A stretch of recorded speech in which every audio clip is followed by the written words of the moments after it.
안녕하세요. 미국 바로 알기 6강 거짓말 제국과 하이브리드 전쟁 편입니다. 저는 코리아 국제평화포럼 이사장 류경환입니다. 오늘은 론폴 미국 의원의 거짓말 제국과 진실 그리고 침략의 서곡 세기의 거짓말과 프로파간다 색깔혁명과 정권교체 그리고 미국의 추악한 두 얼굴 테러와 마약 하이브리드 전쟁 편으로 살펴보겠습니다. 미국의 40년 가까이 의정 생활을 한 대선 후보 론 폴은 퇴임 기념 연설에서 거짓말 제국에서 진실은 반역이 된다라는 용감한 고백을 한 적이 있습니다. 2012년인데요. 최근에 론 폴은 다시 우리는 주류 언론이 떠받치는 거짓말 제국에 살고 있다. 그리고 이 거짓말 제국에서 진실을 찾는 것은 도덕적 파산의 시대를 살고 있는 우리에게 가장 큰 도전이다라고 설파했습니다. 전 미국 국무장관이자 CIA 국장을 지낸 마이크 폼페오는 우리는 거짓말하고 속이고 훔쳤다라고 CIA의 기능을 고백했죠. 아주 용감한 고백입니다. 록히드 마틴 군수산업체죠. 메릴린 휴슨 CEO는 나는 예멘 전쟁을 사랑한다. 큰 이익이 나기 때문이다 라고 고백했습니다. 미국 군산복합체의 현 주소이죠. 21세기 최악의 인도주의적 위기라고 하는 예멘 전장에서 이익을 내고 있다는 표현입니다. 한편 러시아 푸틴 대통령은 미국과 그 위성국은 거짓말 제국이다. 우리는 서방을 신뢰하지 않는다라고 밝히고 있습니다. 푸틴은 2000년 집권 이후에 약 6차례에 걸쳐서 EU와 집단 나토에 가입을 요청했다가 퇴짜를 맞았죠. 나토의 그 동진 약속 위약 같은 오랜 그 위약에 대해서 서방의 신뢰를 하지 않는 그런 표현입니다. 침략의 서곡, 세기의 거짓말과 프로파간다를 살펴보겠습니다. 미국 역사에서 대외 침략 전쟁은 항상 거짓 프로파간다와 조작과 함께 진행되었죠. 대표적인 사건이 1898년 메이노 사건과 미국 스페인 전쟁의 시발입니다. 1898년 쿠바 하바나항에 정박해 있던 메이노가 의문의 폭발 사고를 일으킵니다. 당시 미국 수병 266명이 사망한 대형 사건이었는데요. 미국은 이 사건을 조작해 스페인과의 전쟁을 선포하고 당시 구암과 푸에르토리코 그리고 필리핀까지 먹게 됩니다. 베트남 침공 역시 마찬가지죠.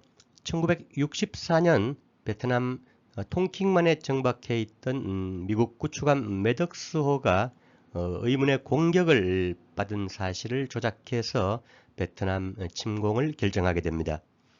결국 베트남은 프랑스로부터 해방된 이후에도 온전한 자주 독립이 약 11년 이상 지연되면서 이후 미국의 침공으로 약 300만 이상이 살해당하게 됩니다. 그 후과로 인접 라오스와 캄보디아 역시 200~300만 이상이 희생되는 그런 역사의 아픔이 있죠. 2001년 아프가니스탄 침공 역시 마찬가지입니다. 진상이 아직도 온전히 드러나지 않은 9.11 사건을 구실로 빈 라덴을 잡겠다며 아프간에 들어가죠. 당시 아프간 침공 전에 탈레반 정권은 5차례 빈 라덴 인도를 CIA와의 비밀 협상에서 제의하지만 거부당합니다.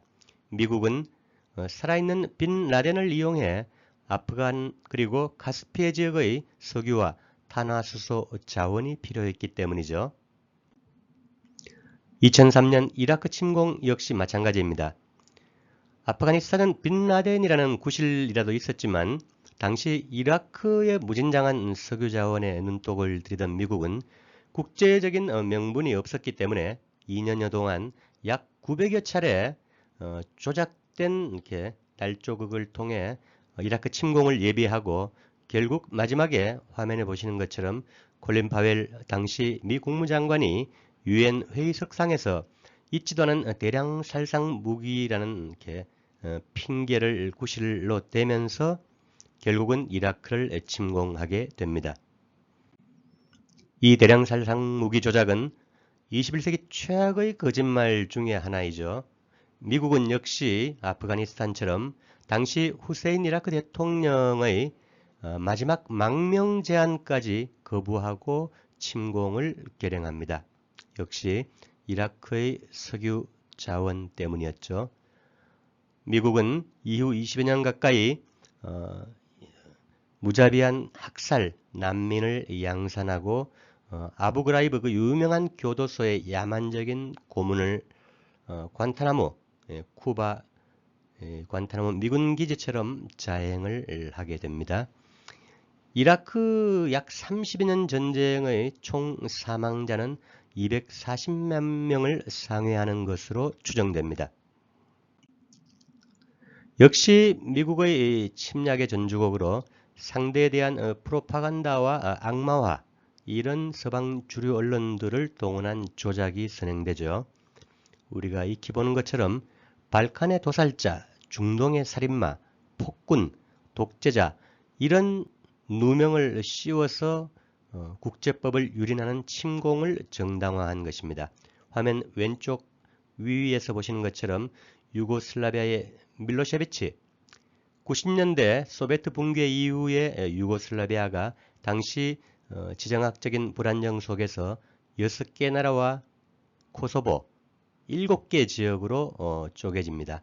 그 과정의 정정 불안정 등을 빌미로 밀로셰비치 대통령을 도살자란 핑계로 국제법정에 강제로 세우고 구금을 합니다.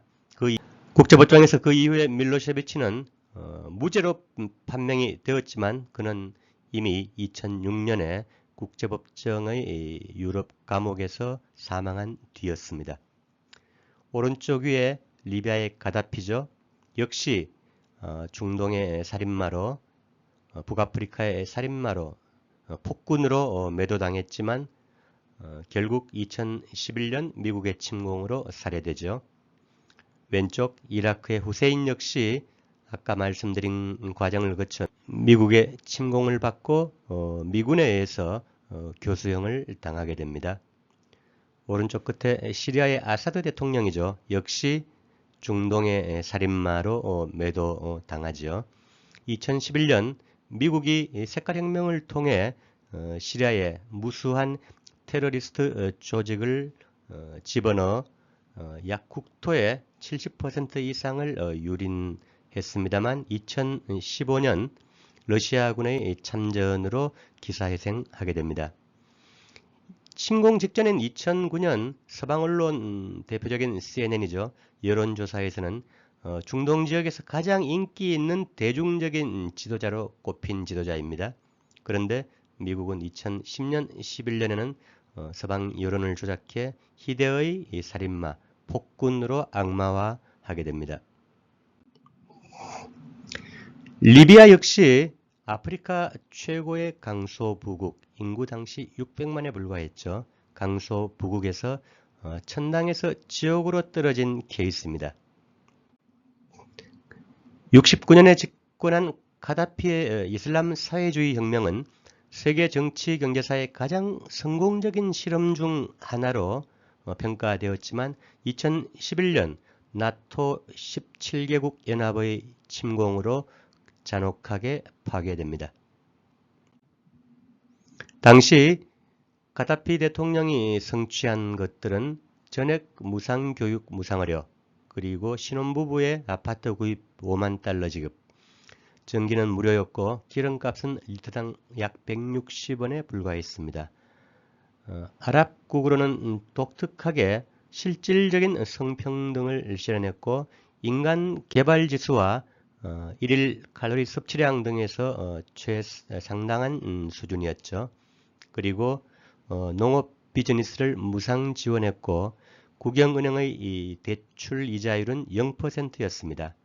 특이한 것은 가다피가 사막 지역에 거대한 인조강 관계 프로젝트를 실현해서 막바지 완성 단계에서 나토의 침공을 받고 파괴됩니다. 그리고 2011년 침공 직전에 전 국민에게 원유 자원을 세계 8, 9위 정도 매장량의 원유 자원을 다 이렇게 민영화해서 국민들에게 지분을 나눠주는 프로그램을 준비하다가 역시 나토의 침공으로 파괴됩니다. 우리와 관련해서는 이 가짜 유엔 사령부가 문제가 되죠. 미국이 1950년 유엔 결의를 왜곡해서 다국적 군 사령부를 유엔의 이름을 도용해서 설립한 것이 유엔 사령부죠. 1975년 유엔 총회에서는 이 가짜 유엔 사령부의 해체 결의안이 2건이나 통과되었지만 미국은 결국 거부합니다. 현 주한미군 사령관 러 캐머런은 작년과 올해 미국 상원 하원 청문회에서 연거푸 유엔사는 유엔 기구가 아니라 미국 주도의 다국적군 사령부라고 고백한 바 있습니다. 하지만 미국은 현재 인도 태평양 쪽으로 나토의 동진을 밀어붙이면서 이 유엔 사령부를 각국의 병력 자원 지원의 통로로 삼고 전범국인 독일과 일본까지 끌어들이면서 강화해서 미국 인도태평양 전략 실현에 돌격대로 삼으려는 구상을 확장시키고 있습니다. 다음은 색깔혁명과 정권교체 공작을 살펴보겠습니다. 색깔혁명의 정의는 자유주의적 구호를 내걸고 사회 정치 상황의 불안정화를 위한 여건을 조성하는 것이다. 실질적인 목적은 색깔혁명, 즉 정권 교체를 목표로 한 시민혁명 시나리오 등을 이용해 헌법질서 기반 변화를 위한 조건을 조성하는 것이다. 즉 폭력적인 정권 교체를 말하는 것이죠. 보스턴 칼리지 조교수 오루케에 따르면 비밀 정권 교체, 미국의 비밀 냉전이라는 저서에서 미국이 1947년부터 1989년 사이 정권 교체 시도를 64번 비밀리에 했고 공개 시도를 6번 했다라고 밝히고 있습니다. 실제로 2차 대전 이후 미국은 전 세계에서 약 90차례 정권 교체 공작을 시도한 것으로 알려지고 있습니다. 시리아가 정권 교체 이 색깔혁명의 종합 세트라고 불릴 만하죠. 아까 말씀드린 아사드 대통령에 대해서 서방의 주류 언론들이 집단적인 악마화 여론 조작에 나서고 시리아 내 언론과 야당을 조정한 시위 확산 그리고 폭동화 단계를 거친 후에 해외에서 용병 암살부대 그리고 IS 테러 조직의 단계적인 투입 그리고 부족 분쟁 중이던 쿠르드족 무장을 통해 시리아 전역을 무질서 상태로 끌고 간 것입니다. 이 시리아는 동시에 화이트 헬멧이라는 유령기구를 조작해서 화학무기 공격을 조작하고 외부로부터의 공습 그리고 침공을 통해서 직접 개입을 확산시키게 됩니다. 이 화이트 헬멧은 영국 정보부 출신의 창립자를 통해 서방 특히 유럽 각국들이 수천억 원을 지원해서 인권기구의 외피를 쓰고 폭력 반군들과 테러 조직들이 준동하는 지역에서만 활동한 특이한 조작 단체이죠.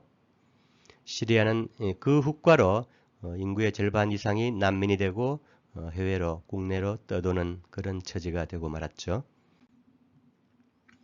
미국이 이러한 조작에도 정권 교체가 호락호락하지 않을 경우에는 즉시 쿠데타 공작까지도 벌이죠. 이 쿠데타는 의회 쿠데타, 사법 쿠데타, 그리고 군부 쿠데타 등 여러 유형이 있는데요. 대표적인 것이 원유 국유화를 밀어붙이던 모사데크 총리를 축출한 1953년의 이란 쿠데타, 그리고 칠레 1973년 선거로 집권한 첫 그 사회주의 정권 아옌데 정권을 전복시킨 칠레 쿠데타가 유명하죠. 그리고 최근에는 2014년 마이단 CIA 쿠데타로 우크라이나 선거로 선출된 민주정 합법정부를 축출한 마이단 쿠데타가 있었습니다. 그 이후에도 베네수엘라, 볼리비아, 쿠바, 파키스탄 등에서 연이은 쿠데타 시도가 있었죠. 우리와 관련해서는 가슴 아픈 현실이 있습니다. 5.16 쿠데타인데요. 당시 들레스 CIA 국장은 BBC 인터뷰를 통해서 재임 중 CIA의 해외 활동으로서 가장 성공을 거둔 것은 5.16 군사 정변이었다라고 회고했습니다. 12.12 전두환 쿠데타 역시 마찬가지죠. 존 위컴 당시 주한미군 사령관은 박정희의 피살 이후에 가장 성공적인 미국의 한국 정책 가운데 하나는 전두환 정권의 수립이다. 우리의 노력은 결코 헛되지 않았고 그 보람도 크다라고 밝혔습니다. 존 위컴은 한국민은 들쥐근성과 같아서 누가 지도자가 되더라도 따라갈 것이다라는 역사적인 망언을 남겼죠. 다음은 추악한 두 얼굴, 테러와 마약, 하이브리드 전쟁을 살펴보겠습니다. 사진에 보시는 것처럼 아이시스의 창업자들, 국제 테러 조직의 창업자들이 부시와 딕 체니, 럼스펠드 등입니다. 여기에 콘돌리자 라이스, 힐러리 클린턴 등이 위크릭스가 폭로한 무수한 이메일 등의 자료들에 의해서 같이 폭로가 되고 있죠. 실제로 푸틴 러시아 대통령은 세계 테러의 95%는 CIA에 의해서 만들어진다라고 주장하고 있죠. 한편 마하티르 말레이시아 전 총리는 현대 세계 테러의 뿌리는 이스라엘 건국에 있다라고 누차 주장하고 있습니다. 1, 2차 세계대전을 거치면서 영국과 미국 제국주의가 유엔 결의를 조작해서 정착민 시온주의로 건국한 나라가 이스라엘이죠. 이후 이슬람 세계 약 20억 지역의 혼돈과 전쟁, 가전 분쟁, 지금도 이어지는 팔레스타인 학살의 뿌리가 바로 이스라엘 건국에 있다는 것입니다. 실제로 언론 비평가 제임스 캐리는 미국이 전 세계 쿠데타, 테러, 암살의 주요 선동자라고 규정했습니다. 한편 캐나다 독립언론 글로벌 리서치에 따르면 CIA가 세계 마약의 90%를 관리하고 있는 것으로 드러나고 있습니다. 실제로 미국은 2001년 아프간 침공 후에 양귀비 경작지를 50배로 확대했습니다. 흥미로운 것은 1997년 집권한 탈레반 정권이 양귀비 밭을 완전히 박멸했는데요. 2001년 아프간을 미군이 침공한 후에 불과 1년 만에 그 50배 이상 확장된 것입니다. 실제로 아프간의 양귀비 재배 면적은 2017년에 사상 최고치를 기록했습니다. 1991년 미국 국무부 보고서에 따르면 아프간에서의 CIA 비밀 작전이 이 지역을 세계 시장 헤로인의 주요 공급처로 전변시켰다라고 평가하고 있습니다. 현재는 세계 3대 아편 생산지인 아프가니스탄, 그리고 미얀마 국경지대, 그리고 남미의 콜롬비아 등의 모두 중도 좌파 혹은 반제 반미 정권이 들어서면서 이러한 아편 공급지가 박멸되어 가고 있는 중이죠. 중국 외교부는 이러한 현상에 대해 미국이 독보적인 마약 수요국이다. 전 세계 아편류 약물의 80%를 소비한다라고 공개했습니다. 실제로 2001년 미국의 아프간 침공 이후에 서유럽과 미국의 약물 중독자들은 아주 가파르게 증가했고, 지난 20, 30년간 미국은 약물 남용과 중독으로 약 100만 명 이상이 사망한 것으로 보도되고 있습니다. 하이브리드 전쟁과 민주주의 국가기금을 살펴볼까요? 하이브리드 전쟁은 직접 군사 침략을 제외하고 각종 선전과 정보전, 간접적인 봉쇄와 제재 등을 통해서 정권 교체를 추진하는 전쟁이죠. 이 전쟁의 선두에 선 것이 미국의 민주주의 국가기금 NED라는 조직입니다. 1983년 레이건 당시 CIA 외곽기관으로 창설되어 전 세계에서 친미 세력을 지원 육성하면서 반정부 활동과 쿠데타, 그리고 정권 교체 저강도 전쟁을 추진해 왔습니다. 카일 고시먼 NED 초기 회장은 전 세계 민주주의 단체가 CIA 보조금을 받는 것을 숨기기 위해 NED를 만들었다고 고백했죠. 이 거시몬 회장은 약 38년간 NED 회장으로 재임하면서 선출되지 않은 권력으로 전 세계 피로 물들인 정권 교체 공작을 주도해 왔습니다. 이 모든 일들이 과거에는 CIA에 의해서 은밀하게 이루어졌던 일이 공개적으로 전 세계에서 진행된 것이죠. 한편 2016년부터 2019년 사이 NED가 전 세계에 지원한 자금 총액은 약 7천억 원에 달합니다. 2014년 홍콩의 우산혁명 역시 민주화 시위가 아니라 국외의 비밀 세력에 의한 계획적인 사태라는 것이 BBC에 의해 드러났죠. 미국 정부가 2년 전부터 비밀리에 계획해서 1000명 이상의 학생 시위대 훈련을 담당했고, 최신 아이폰까지 지급하면서 미국의 정보 라인들이 개입한 사태였죠. 미얀마 역시 마찬가지입니다.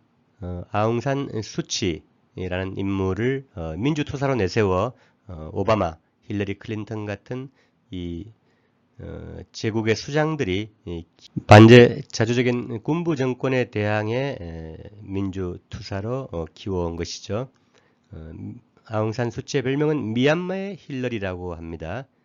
전 세계 색깔혁명의 대부인 조지 소로스의 자금을 지원받아 100개 이상의 단체를 결성했고, 전성기 미얀마 내에 미국 NED나 소로스 자금을 지원받은 NGO 단체들은 약 2, 3천 개를 넘어선 것으로 알려지고 있습니다. 선거 역시 제국의 이중 기준이 적용되죠.